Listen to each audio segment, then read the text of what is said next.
السلام عليكم ورحمة الله. مرحبا بكم في قناة باتيسري إكرام. كيف ما كتشوفوا دائما الجديد والمميز معنا غادي نوجدوا واحد الحلوى جميلة جدا ورائعة في المذاق، حتى في الشكل ديالها رويقي وجديد. يعني هذا حصري وجديد كنشاركو معكم بكل الأسرار ديالو وبكل حب معكم. كنتمنى انكم تبارطاجيو الفيديو وتشاهدوه من الاول حتى الاخير باش ما يفلت لكم حتى حاجه، وتشوفوا النصائح اللي غادي نقدم لكم في هذا الفيديو باش تحضروا هذه الحليوه هذه الرويقيه المناسبات ديالكم والافراح كذلك. اذا نبداو على بركه الله. غادي نوجدوا هنايا عجينه الصبلي. عندي هنايا 125 غرام ديال الزبده، 250 غرام ديال الدقيق، و100 غرام ديال السكر، وواحد البيضه، وطبعا الفاني وقبصه الملح. هاد الزبده ضروري ما تكون بحراره المطبخ، تكون لينه باش تكون غتساعدنا في الخدمه ديالها. وكذلك السكر كلاصي غادي يكون من نوعيه جيده، هو اللي غادي يكون افضل. غادي نعمل معاهم رشيشه الملح. انا هنايا ما استعملتش الفاني، عملت نكهه الكراميل. اولا كتعطي مذاق للصبلي جميل جدا، وفي نفس الوقت كيعطيها واحد اللون مغاير، لاننا غادي نستعملوا الكراميل في الحشوه ديالنا. غادي نمزج الخليط مع بعضيته، يعني الزبده مع السكر كلاصي، حتى يرجعوا لنا بوماد، يعني حتى يرجعوا لنا لينين، يمتزجوا مزيان مع بعضيتهم كيف ما كتشوفوا بحال هكذا. عاد ديك الساعه غادي نزيدو عليها الدقيق اللي غادي طبعا غادي يكون مغربل. غادي نبقى نزيد شويه بشويه، وانا كنجمع الخليط ديالي باطراف الاصابع فقط.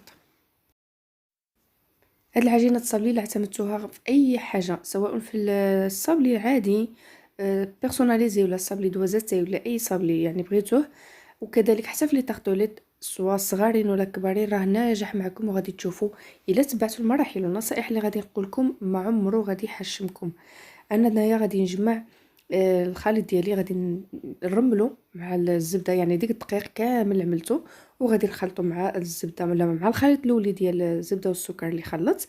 غادي نجمع بالاطراف الاصابع فقط، وغادي نعمل واحد البيضه، وبها غادي نجمع الخليط ديالي.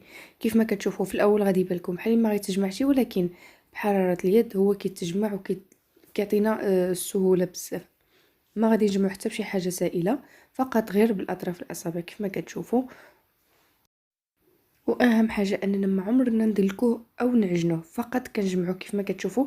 غير كي تكورنا بحال هذا كنشوفوا انه تجمع صافي، كنحبسوا الجميع ديالو باش ما في الخدمه ديالو ما يعطيناش نتيجه عكسيه. غادي نطلقوه هكذا بحال هكذا، وغادي نلوي عليه سلوفان وندخلو الثلاجه يرتاح على الاقل ساعه المكانه، وكل ما بات غيكون افضل، يعني غادي يعطينا نتيجه افضل في الخدمه ديالو. انا هنايا دخلته للثلاجه وبعد ما ارتاح طلقته، وغادي نقطعو بالقاطع ولا بالمرشم، يعني على القياس اللي عجبكم وكيف ما حبيتو غتشكلوه. تفاصوني وهي اما في شكيلات كبارين او صغارين، ولكن بالنسبه لهاد الحلوه هذه اللي عملت معكم يعني كيس الحلوه، هاد التشكيلات صغيورين يعني كيجيو رويقيين وبريستيج. غادي نفاصوني فيهم في هاد لي طارطولي ديالي. غادي نفاصوني فيهم العجينه ديالي، وغادي نتكي عليهم غير بشويه. يعني هاد الطريقه اللي عملت ما عمرو ان الكيش ديال عفوا الصابلي ديالكم غادي يهبط من المول.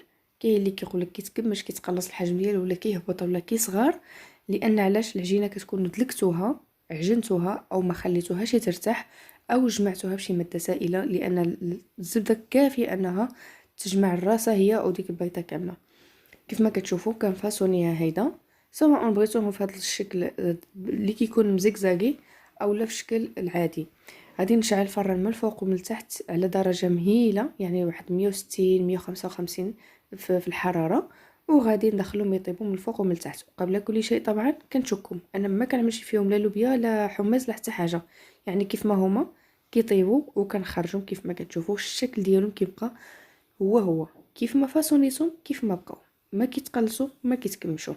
غادي نخليهم يبردوا، وطبعا كديمولاو بكل سهوله حتى الشكل ديالهم من تحت كيبقاو كيف ما هو. غادي نجيب وحده وغادي نعملها على اختها، غادي نشوفوهم واش متساويين في الشكل ديالهم. وثانيا كاين واحد الطريقه الا شفتوهم ماشي متساويين، يعني كتكون واحد الجهه طالعه، يعني ماشي طبعا غيجيوك 100% مقادين، ولكن كاين واحد لاستيوس غادي نستخدمه معكم. غادي نجيبو واحد الصفاي، راكم غيكون كل واحد عنده في الدار ديالو، وغادي نحكو بالظهر ديالو بحال هكذا. هذه افضل طريقه غادي تستخدموها في ليكيش، في لي طارطوليت ديالكم، في اي حاجه. يعني هذه الطريقه هذه كتعوض اولا كتملس الحاشيه ديال الصابلي ديالنا وكيجي مقاد. ودابا كيف غادي نعملوه على بعضيتو غادي يتشد وغادي يجي هو هذاك. شفتوا طريقه سهله. انا بارطاجيت معكم واحد الحاجه من الاسرار ديال النجاح اولا ديال الخدمه اللي غادي تسهل عليكم الخدمه وغادي تفيني لكم الحاجه ديالكم، كتجي مفينيه مزيونه. غادي نشوف كل جوج كيتشابهوا بعضياتهم وغادي نخليهم اكوتي كيف ما كتشوفوا. غادي نجيب الحشوه غادي نستعمل فيها. انا عندي هنايا نوازيت حمرته حيدت له القشره ديالو وهرمشته واحد شويوش وغادي نعمل معاه كراميل. يمكن لكم تستعملوا كاوكاو ولا اللوز ولا اي حشوه بغيتو في الداخل، يعني اللي عجبكم. ولكن هاد الطريقه هذه يعني تقدروا تعتمدوها انكم تعملوا اي فاكهه جافه وتخلطوها بالكراميل، سواء كراميل او العسل، يعني كل واحد يعمل على حسب المستطاع وعلى حسب المتوفر اللي عنده.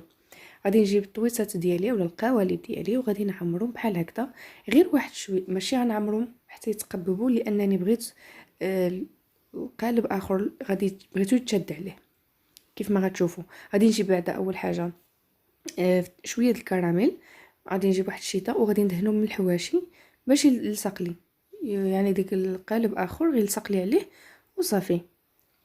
يعني اين فوا نشوفهم لصقوا صافي، يعني ما غادي تحسش انهم ما غيتزالوش لانهم لاصقين بالكراميل، خصوصا ملي كتخليهم يزيدوا يبردوا. ودائما هاد لي فون ديال الطاغطوليت ديالنا حتى كيبردوا تماما عاد كنخدموا بهم كيف ما كتشوفوا كيتشدوا بكل سهوله، كيجيو متطابقين مع بعضياتهم. والنصيحه انكم ما تعمروهاش بزاف باش ما يخرج لكمش الكراميل من على برا. غادي نستمر بحال هكذا.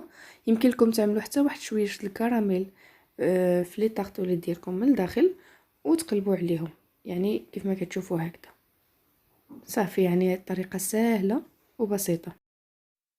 كنتمنى الصوره تكون واضحه يعني مفهومه. كتلبسوهم غير هكذا بالكراميل غير بشويه، ما تعمروهمش بزاف باش ملي نجيو نعملوهم في الشوكولا ما يخرجناش ديك الكراميل على برا ويخسرنا المنظر ديالهم.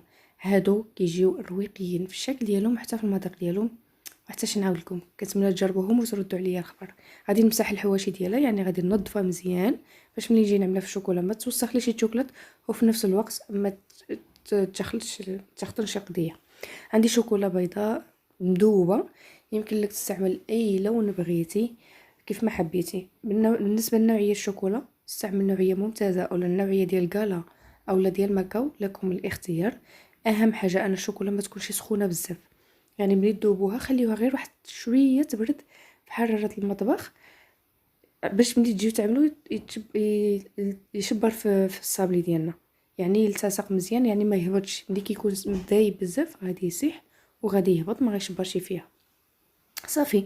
غادي نقطرها هكذا وغادي نعمل على واحد بابي كويسون، غادي نخليها حتى تيبس على خطره غير في حراره المطبخ هي كتيبس، ما تحتاجش اننا ندخلوها للثلاجه. هذا في حاله ما اذا كان الجو بارد. الا كان الجو سخون مثلا في الصيف ولا في فصل الربيع اللي كتكون الحراره، دخلوها غير واحد من با دقيقه في الثلاجه وخرجوها. يعني اين فوا تشوفوا الشوكولا ديالكم يبست صافي كتخرجوها، ما تخليوهاش في الثلاجه بزاف وصافي.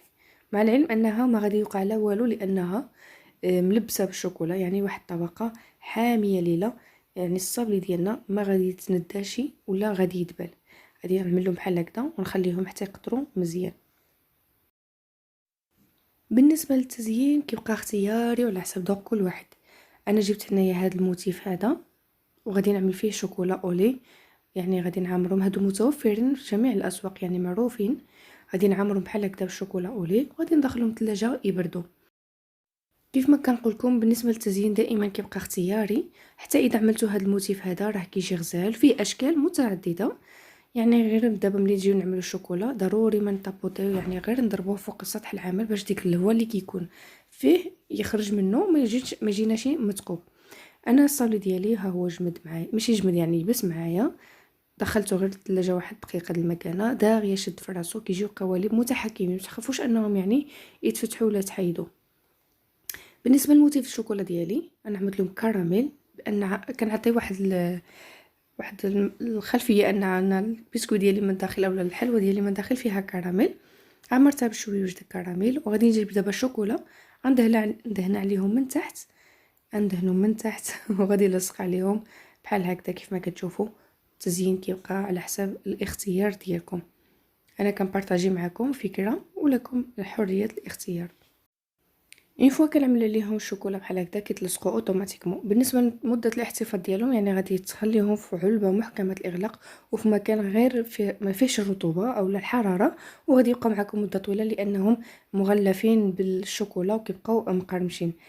المنظر ديالهم من داخل كيشهي، كنتمنى تجربوهم، رائعين كيجيو في المذاق ديالهم روعه. كنتمنى الفكره تكون عجبتكم والوصفه تكون نالت الاستحسان ديالكم، وكذلك الاسرار النصائح باش ينجح معكم الصبر ديالكم. كنتمنى البارطاج مع الاصدقاء باش تعم الفائده، وكذلك الدعم بلايك، ولا ما نساوش ما تبخلوش عليا بالكومنتات الجميله ديالكم وبالرسائل ديالكم اللي كتزيد تشجعني. نتلاقاو في فيديوهات اخرى ان شاء الله، وشكرا لكم جزيلا. دمتم رائعين والى اللقاء.